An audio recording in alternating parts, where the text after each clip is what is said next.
étudiants et étudiantes des universités, écoles supérieures, maths spé, licence, master, etc.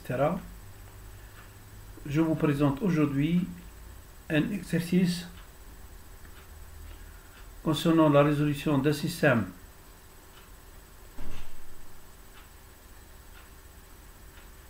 la résolution d'une équation différentielle avec second membre. Alors suivez bien la méthode.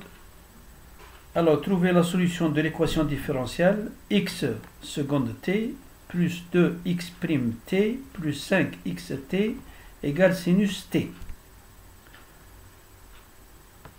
xt est une fonction du temps.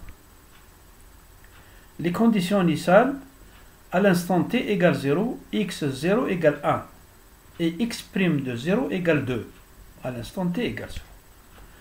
Les annotations, les notations, c'est x seconde t égale d de x sur dt2, x' de t égale dx sur dt. Donc, je procède à la transformée de la place de l'équation tout entière. Premier membre, le membre de gauche et le membre de droite. Voilà.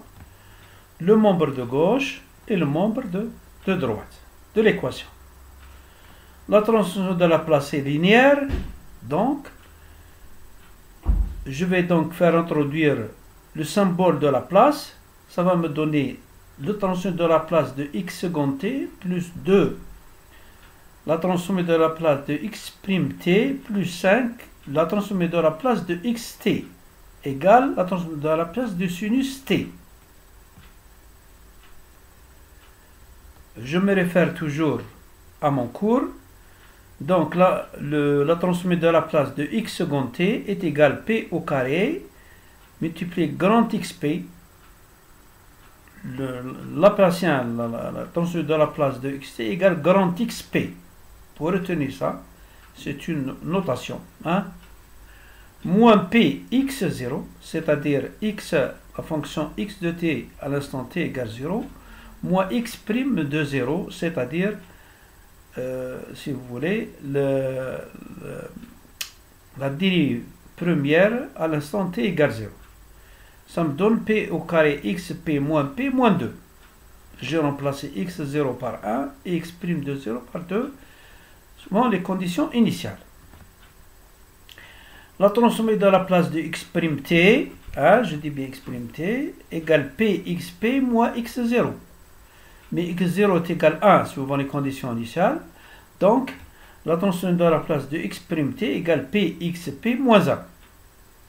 Je remplace dans l'expression 1. Voilà l'expression 1. Je vais remplacer. Donc, la transformée de la place. Ça me donne p de xp moins p moins 2 plus 2 fois p xp moins 1 plus 5 fois xp égale 1 sur p 2 plus 1. Pourquoi? Parce que la transformation de la place de xt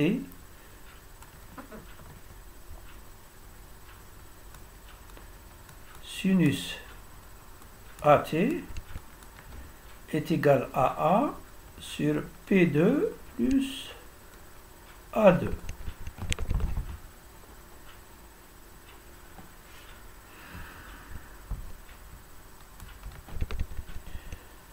Alors, je vais essayer de mettre xp en facteur commun. Ça va me donner xp p2 plus 2p plus 5 moins p moins 4.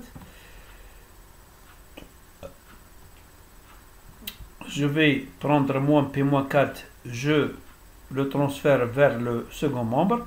Ça me fait p plus 4. Et pour avoir xp, je vais donc diviser ces deux expressions p plus 4 par p2 plus 2p plus 5 et 1 sur p2 plus 5, je le divise par p2 plus 2p plus 5. Voilà. Alors, je transforme l'expression p2 plus 2p plus 5. Vous voyez bien p2 plus 2p, c'est le début d'une relation, d'une identité remarquable. Ça me fait p plus 1 au carré. Donc, j'ai ajouté le plus 1, je vais le transformer le moins 1, plus 5, ça me fait p plus 1 au carré, plus 2 au carré, c'est-à-dire 4. moins 1 plus 5 égale 4, donc 4 c'est 2 au carré. Je décompose donc cette fraction. Comment je vais écrire?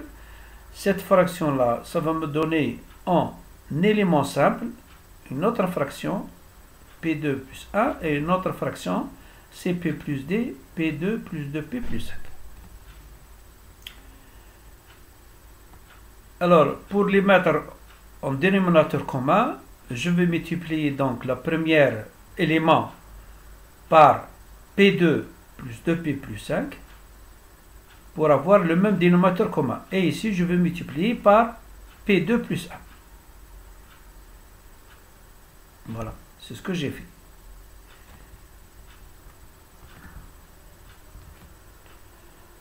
Je développe le numérateur. Qu'est-ce que je vais avoir? Je développe le numérateur, mais je mets en facteur le P à la puissance 3, P à la puissance 2 et P. Et je fais l'identification avec l'expression que vous voyez. Vous voyez bien qu'il me reste uniquement 1. Donc le coefficient de P3 est nul, le coefficient de P2 est nul, et le coefficient de P est nul aussi. Il me reste 5B plus D égale 1. Voilà, 5B plus D égale 1. Donc j'ai 4 équations avec 4 inconnus. Je vais pouvoir donc calculer ces inconnus. C'est uniquement de l'algèbre, donc je vais prendre ici D égale 1 moins 5B.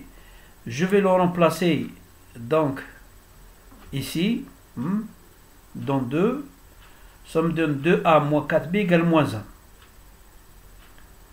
Et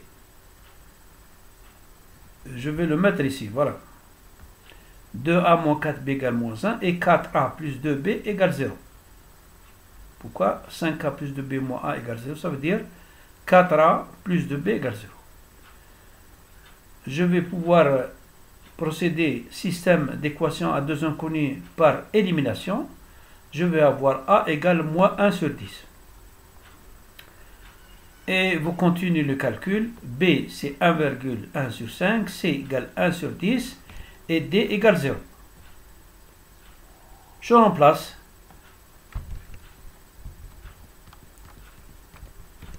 Donc cette fraction va devenir en deux fractions. Voilà.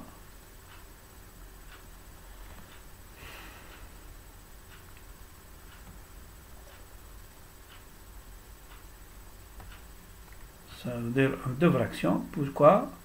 J'ai dit A, P plus B plus C, P plus D. D égale 0. Je ne l'écris pas. Mais le XP va devenir, c'est la première fraction, avec un dénominateur de P2 plus 2P plus 5. Et le reste que vous voyez bien. Donc, vous voyez bien que les deux fractions ici ont même dénominateur commun. Je n'ai qu'à additionner. Et j'additionne ça. On additionne tout ça. Voilà. Je fais ressortir P plus 1. Pourquoi P plus 1? Parce que je sais que P2 plus 2P plus 5 est égal à P plus 1 au carré plus 2 au carré. Je vais ressortir le P plus 1 ici, au numérateur. Voilà. Donc, vous voyez bien que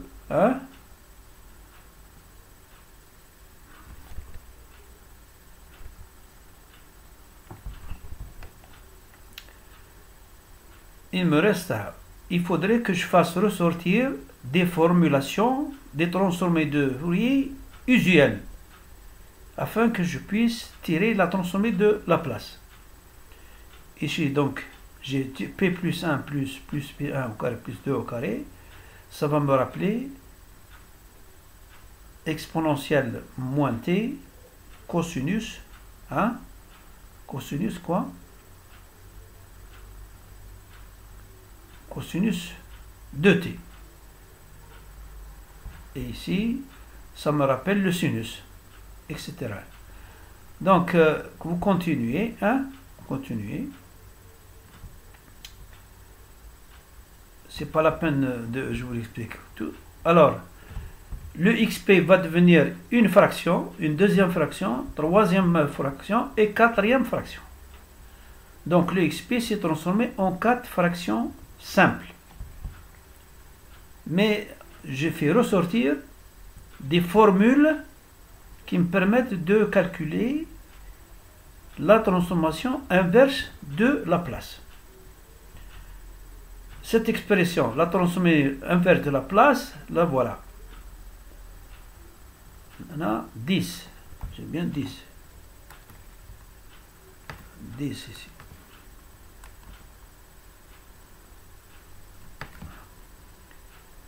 Ici, 29 vingtième, moins 1 dixième, plus 1 quinzième. Voilà. Mais je sais que la transformation, la transformée de Laplace inverse de p plus 1 sur p plus 1 au carré plus 2 au carré, c'est quoi? C'est le exponentiel moins t cosinus de t. Ici, la transformation inverse de Laplace de 2 sur p plus 1 au carré plus 2 au carré, c'est exponentielle de moins t sinus de t. Ici, c'est exponentielle moins t cosinus de t. Ici, c'est p plus c, c'est quoi? C'est moins 1 dixième de cosinus t. Consultez le tableau des transformats de Laplace. Plus 1 cinquième de sinus t. Donc, je vais pouvoir écrire donc la solution finale.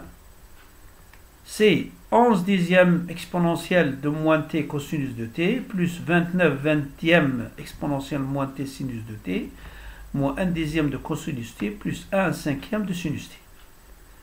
Je peux mettre en facteur exponentiel moins t, j'ai la solution finale xt. Voilà. Je vous recommande vivement de souscrire à ma chaîne, afin que je puisse vous envoyer des nouvelles vidéos. Je vous remercie de votre attention.